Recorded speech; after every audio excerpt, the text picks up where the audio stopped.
Selamat pagi. Okay, so I am going to talk to you about why we need encounters. Saya ingin berbicara dengan saudara mengenai mengapa kita harus pentingnya memiliki encounter. Each disciple, my foot fell through the hole. Each disciple needs a reason why they will always live for Jesus the rest of their life. The rest of their life. Setiap orang, Each disciple needs a personal conviction. Oke, setiap murid perlu sebuah pengakuan atau keyakinan dari dalam sisa hidup mereka. Something that will keep us close to the cross. Sesuatu yang membawa mereka dekat dengan salib. No matter what they go through. Tidak peduli apapun yang mereka lalui dalam hidup. Have you had that experience with Jesus? Apakah saudara sudah pernah punya pengalaman bersama dengan Yesus? Where nothing can talk you out of leaving God. Tidak ada yang bisa menghentikan saudara untuk hidup bagi Yesus. Every disciple needs that. Setiap murid harus perlu hal tersebut. Those 3,000 that were just baptized, 3.000 orang yang tadi dijelaskan yang dibaptis tadi, they need a personal revelation mereka perlu sebuah wahyuan pribadi. Of who Jesus is to them. Siapa Yesus secara pribadi bagi mereka. So the encounter does that. Encounter itu melakukan hal tersebut bagi kita. It's 3 days. 3 hari where God imparts who He is to them personally. Allah mengimpartasikan siapa dia sesungguhnya bagi saudara secara pribadi. They will receive direction. Di mana saudara akan mendapatkan sebuah arahan. And they'll understand God's true purpose for their life. Dan memahami tujuan yang benar dari Allah untuk hidup mereka. So every attendee that goes to the encounter, setiap peserta yang mengikuti encounter, they need to go with an open heart. Mereka perlu mengikutinya dengan hati yang terbuka. And it's your job to prepare them. Dan ini adalah tugas saudara untuk mempersiapkan mereka. And get their hearts ready to encounter Jesus. Dan mempersiapkan hati mereka supaya mereka bisa berjumpa dengan Yesus. At the encounter, they'll receive victory in every area of their life. Di dalam encounter mereka akan mendapatkan kemenangan dalam setiap area hidup mereka. They'll overcome internal conflict. Mereka akan menaklukkan konflik internal mereka. And struggle. Dan juga pergumulan-pergumulan mereka. Because it's a war that is fought and won in the spiritual realm. Karena ada peperangan yang mereka perangi yang mereka menangkan di dalam alam roh. The devil hates encounters. Nah, perhatikan ini, iblis itu membenci yang namanya encounter. We're fighting for the souls of people. Karena kita sedang berjuang untuk jiwa-jiwa dari setiap orang. When people are planning on attending encounter, pada waktu setiap orang merencanakan untuk hadir atau mengikuti encounter, the devil will intervene in their lives and try to stop them from going. Iblis akan berusaha untuk mengganggu mereka atau membuat mereka tidak bisa hadir di encounter tersebut. They fight with their spouse. Mungkin mereka sebelum datang encounter, mungkin mereka bertengkar dulu sama pasangannya. They get sick. Mungkin sakit. Their car breaks down. Mungkin kendaraan atau mobilnya rusak. The devil does all sorts of things to keep people from attending. Jadi iblis akan berusaha untuk melakukan berbagai macam cara agar orang-orang tersebut tidak bisa hadir di encounter. So we pray and we fight in the spiritual realm. Jadi tugas kami berdoa dan berperang bagi mereka. We do everything we can to get a new disciple to the encounter. Melakukan apapun yang kita bisa supaya bisa membawa murid-murid baru ini hadir di dalam encounter. How about Paul in the Bible? Nah, bagaimana dengan kisahnya Rasul Paulus di dalam Alkitab? Or Saul? Rasul Paulus. Before converting to the Lord, he was bitter and he persecuted Christians. Sebelum dia bertobat kepada menerima Yesus, dia adalah orang yang penuh dengan kepahitan dan menganiaya orang-orang Kristen. He was famous for persecuting Christians and torturing them. Dia begitu sangat terkenal dalam menganiaya dan mengancam orang-orang Kristen. Acts chapter 9. Di dalam kitab Kisah Para Rasul pasal yang ke-9. Do you want to read it up? Yes, I will. Okay, yeah.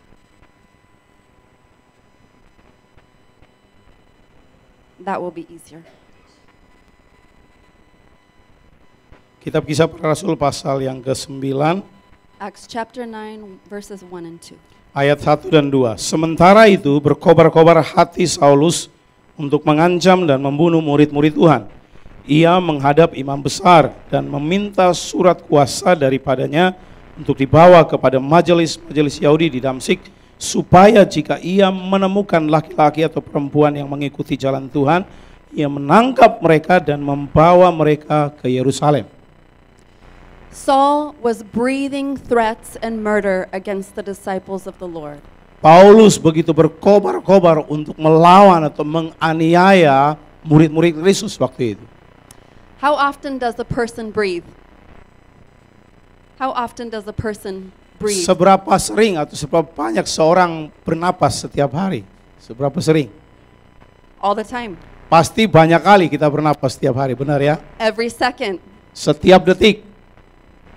So Saul existed and dedicated his life to persecute Christians. Jadi Paulus mendedikasikan hidupnya untuk khusus menganiaya orang Kristen waktu itu. But one day he met Jesus Tapi suatu hari dia berjumpa dengan Yesus and he had a revelation of the cross. dan dia mengalami pewahyuan tentang salib. And Saul came face to face with Jesus. Dia berhadapan muka dengan Tuhan Yesus. Saul was confronted with his sin and with his wickedness. Paulus mengakui dosa-dosanya. He was confronted with Jesus' love and his forgiveness. Dia mengakui bahwa Yesus adalah Tuhan dan bertobat. This experience changed his life. Pengalaman ini mengubah hidup Rasul Paulus. Why? Mengapa? He had a revelation of the cross. Karena dia mengalami pewahyuan tentang salib. Everyone that goes to an encounter will have a revelation of the cross. Setiap orang yang mengikuti encounter akan mengalami pewahyuan tentang salib ini. This is the only thing that can transform hearts. Ini adalah sesuatu yang akan mengubah hati kita. Understanding what happened at the cross. Memahami apa yang terjadi di salib. So at the encounter, all the attendees, Di encounter semua peserta, they'll receive that revelation, mereka akan mendapatkan pewahyuan and it will carry them through persecution and trial. dan itu akan membawa mereka, menguatkan mereka dalam menghadapi setiap penganiayaan, setiap pencobaan. That personal revelation, Pewahyuan pribadi tersebut, so that they will be among the 10% dan mereka akan menjadi bagian dari 10%, 10% Pak ya, that finish strong. yang akan mengakhiri dengan kuat, dengan baik. So there's 5 truths that the attendee will experience at an encounter. Jadi ada 5 kebenaran yang akan seseorang alami pada waktu mereka mengikuti encounter. Number 1, Yang pertama, they will receive vision. mereka akan menerima visi. Acts 26:18, Di dalam kitab Kisah Para Rasul pasal 26 ayat 18. to open their eyes. Membuka mata mereka, untuk membuka mata mereka. Their spiritual eyes must be opened. Mata rohani harus dibukakan. This happens at the encounter. Dan itu terjadi pada waktu mereka ada di encounter. Number 2, Yang kedua, they will receive a genuine conversion. mereka akan mengalami pertobatan yang sejati. Acts 26:18, Di dalam pasal 26 ayat 18 bagian B. to turn them from darkness to light, Mengubah mereka atau membawa mereka berbalik dari kegelapan kepada terang. God rejected the people of Israel because their conversion was just from their lips? Tuhan menolak bangsa Israel karena pertobatannya hanya sekedar di bibir saja And not in their heart. dan tidak dari hati mereka. Our conversion leads and demands a change of lifestyle. Their lives have to change. Pertobatan kita itu menuntut tindakan dari gaya hidup kita. And they'll understand this at the encounter. Dan itu akan mereka pahami pada waktu mereka ada di encounter. They will understand that you have gone from Satan's control to the lordship of Jesus. Mereka akan memahami bahwa mereka akan beralih dari kendalinya setan kepada ketuhanan Yesus Kristus, ketuhanan Kristus. Acts 26:18. Di dalam pasal 26 ayat 18 bagian C. From the power of Satan to God. Dari kuasa setan kepada Allah. Every believer is rescued out of the enemy's control. Setiap orang percaya akan diselamatkan dari kendalinya setan. And at the encounter we give them tools Dan di encounter kita memberikan peralatan buat mereka to live for God every day. untuk supaya mereka bisa hidup bagi Allah setiap hari. Number 4. Yang keempat, They will understand that through faith in Jesus, you will receive forgiveness of sin. mereka akan memahami bahwa melalui iman di dalam Yesus, mereka akan menerima pengampunan atas dosa mereka. The sins we commit, they deserve punishment. Dosa yang not commit. The sins we Not- do. Dosa yang kita lakukan itu akan mendatangkan penghukuman. But Jesus carried all of that on his body, Tapi Yesus membawa semua dosa kita itu pada tubuhnya receiving the punishment we deserve. dan dia menerima penghukuman yang seharusnya kita terima. The encounter attendee will understand their guilt can be washed away. Orang-orang yang ikut encounter akan memahami bahwa dosa mereka, rasa bersalah mereka itu sudah dihapuskan. And they can receive forgiveness. Sehingga mereka pada akhirnya menerima pengampunan. And number 5, Nomor 5, they will understand their privilege in God. mereka akan memahami hak istimewa mereka di dalam Allah. Acts 26:18, Di dalam pasal 25 ayat 18 bagian E. an inheritance amongst those who are sanctified. Mereka akan mendapatkan bagian warisan mereka bagi orang-orang yang kudus. A life in Jesus is more than what we can imagine. Hidup di dalam Yesus itu lebih daripada apa yang bisa kita bayangkan. They will see the life they are leaving behind Mereka akan melihat hidup mereka yang mereka hidupi sebelumnya is nothing like the life God has for them. tidak bisa dibandingkan dengan kehidupan yang Tuhan berikan bagi mereka. He has so much more. Dia memiliki jauh lebih banyak buat kita. He didn't spare his one and only son. Dia tidak memberikan anak tunggal satu-satunya He'll give us anything we need dan tidak bisa memberikan semua yang kita to perlukan. live for him. Amin. To live for him. Untuk hidup baginya. So what does a 3-day encounter look like? Seperti apa 3 hari encounter itu? Seperti apa kelihatannya? Day 1, Hari yang pertama, our goal is to bring the convert face to face with Jesus. hari yang pertama itu adalah goal kita membawa mereka bertemu muka dengan Yesus. We want them to feel the weight of their sin.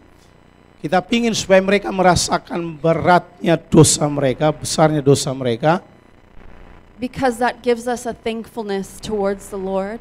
supaya memberikan rasa syukur terima kasih kepada Tuhan. We never forget who we are Dan tidak pernah melupakan siapa kita when we get a revelation of our sin pada waktu kita mengalami pewahyuan mengenai dosa-dosa kita. and what it cost Jesus. Dan itu memberikan biaya yang mahal bagi Yesus untuk melakukannya bagi kita. When they leave the first day, Pada waktu mereka meninggalkan hari pertama, they're often overwhelmed kehidupan mereka begitu penuh, and repentant bertobat and thankful. dan bersyukur. We need them to be like that, right? Dan kita perlu mereka menjadi seperti itu, benar? So, and then day 2, Dan hari yang kedua, We minister healing. Kita melayani mereka untuk kesembuhan. We clean them out. Kami membersihkan mereka. We remove the scales from their eyes. Menyingkirkan kotoran-kotoran di mata mereka. We teach them why Jesus had to shed his blood Mengapa kita mengajar mereka, mengapa Yesus mencurahkan darahnya. and what it means for them personally. Dan apa artinya secara pribadi bagi mereka. We lay hands on each one of them Kami menumpangkan tangan bagi masing-masing mereka. and we deliver them. Dan kami melepaskan mereka. Is that awesome? You can do that in your church. Saudara bisa melakukannya di gereja saudara. Seeing them set free on day 2, Melihat mereka dibebaskan di hari yang kedua, they feel like a new person. mereka terlihat seperti orang yang baru. Their face looks different. Wajah mereka akan terlihat berbeda. The burden and the weight on their life is lifted. Beban yang berat yang ada pada mereka itu disingkirkan. They say, I feel so free. Mereka mengatakan, saya merasa bebas. We want to set them free. Kita harus membebaskan mereka. No more demonic things holding them back. Tidak ada lagi pengaruh setan yang membawa mereka atau menarik mereka ke belakang. And healing begins in their hearts. Dan kesembuhan mulai terjadi di dalam hati mereka. On day 3, they come back Pada hari yang ketiga waktu mereka kembali, and they're happy dan mereka bahagia. and they're excited Mereka begitu bergairah. and they're ready for whatever God has for them. Dan mereka sekarang bersiap untuk apapun yang Allah sedang persiapkan bagi mereka. So we give them all the tools that they need Kita berikan semua hal yang mereka perlukan to run the race untuk supaya bisa bertanding and have victory. dan memiliki kemenangan. When Paul was converted, he lived every area of his life Pada differently. waktu Paulus bertobat, dia hidup di setiap area yang berbeda dalam hidupnya. So we teach them basic skills in each area of their life. Kita mengajar skill-skill mendasar dalam setiap area hidup mereka. Devotional life, Contohnya, Tithe. saat teduh, tithing, perpuluhan, how to live in purity as an unmarried person, bagaimana hidup dalam kekudusan dalam pernikahan, how to be a good spouse. bagaimana menjadi pasangan yang baik. But most importantly, Tetapi yang terpenting adalah we lay hands on them kita menumpangkan tangan atas mereka and fill them with the Holy Ghost dan memenuhi mereka dengan Roh Kudus and anoint them. dan mengurapi mereka. Matthew 24:43 through 45. Di dalam Matius pasal 24, Matius 12. 12. Matius 12 ayat 43 ayat 45. It says when an evil spirit leaves a person, Dikatakan bahwa pada waktu roh jahat meninggalkan seseorang, it goes into Arizona, mereka pergi ke Arizona karena A desert desert. ya. Padang gurun saudara, Arizona. That's right. seeking rest, Mereka beristirahat, but he finds none. tapi tidak menemukan apa-apa. So the evil spirit returns to the person it came from, Jadi roh jahat itu kembali lagi kepada orang yang tadi dibebaskan itu. and he finds it clean and empty. Dia menemukan bahwa ini bersih dan kosong. So he gets 7 of his friends, Dan dia bawa lagi kembali 7 and they teman-temannya, all come back to that person, balik lagi pada orang and he's tersebut. worse off than before. Dan hidupnya jauh lebih buruk dari sebelumnya. So we have to fill that person with the Holy Spirit. Jadi kita perlu untuk mengurapi, memenuhi mereka dengan kuasa Roh Kudus. We can't send them away empty Kita tidak bisa mengutus mereka kosong begitu aja. and with no power. Tidak ada kuasa. We would be setting them up to fail. Kita justru sedang mengutus mereka untuk gagal kalau kita melakukan seperti itu. Your new converts, think about the trials that they have. Pertobat-pertobat baru, pikirkanlah, saudara mesti pikirkan pertobat-pertobat baru, godaan-godaan atau kesulitan yang mereka hadapi. How are they suffering? Bagaimana mereka menderita? Why can't they make it for Jesus? Come again. Why can't they have victory in Jesus? Bagaimana mereka bisa memiliki kemenangan di dalam Kristus? What are the things that hold your disciples back?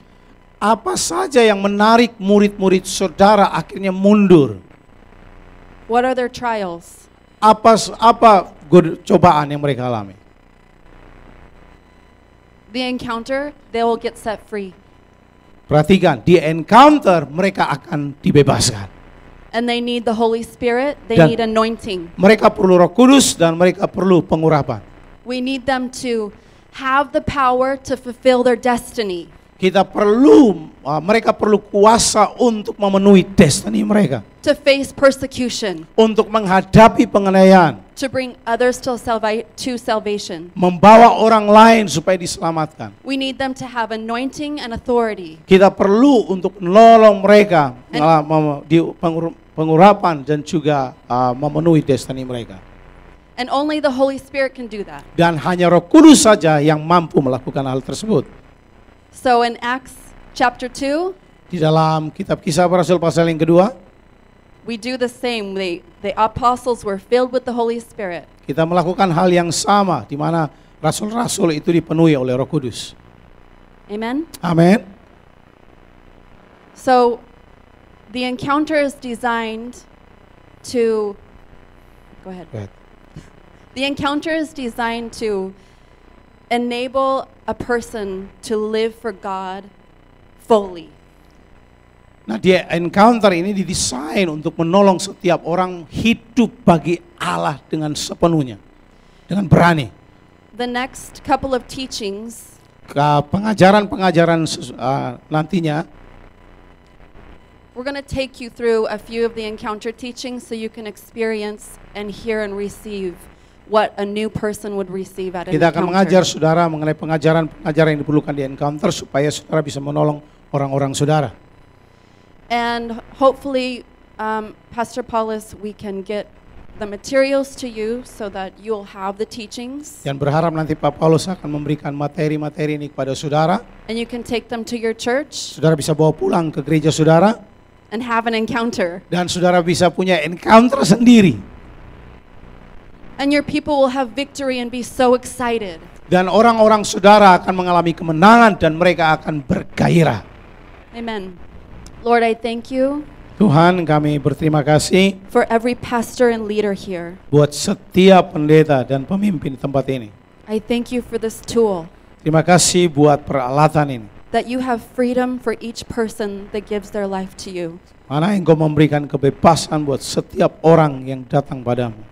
Help us to work together, Tolong kami untuk bekerja bersama-sama, to teach one another untuk mengajar satu sama yang lain, how to be successful bagaimana menjadi berhasil and winning souls and making disciples. dalam memenangkan jiwa dan memuridkan. In Jesus' name, Di dalam nama Yesus. amen. Amin.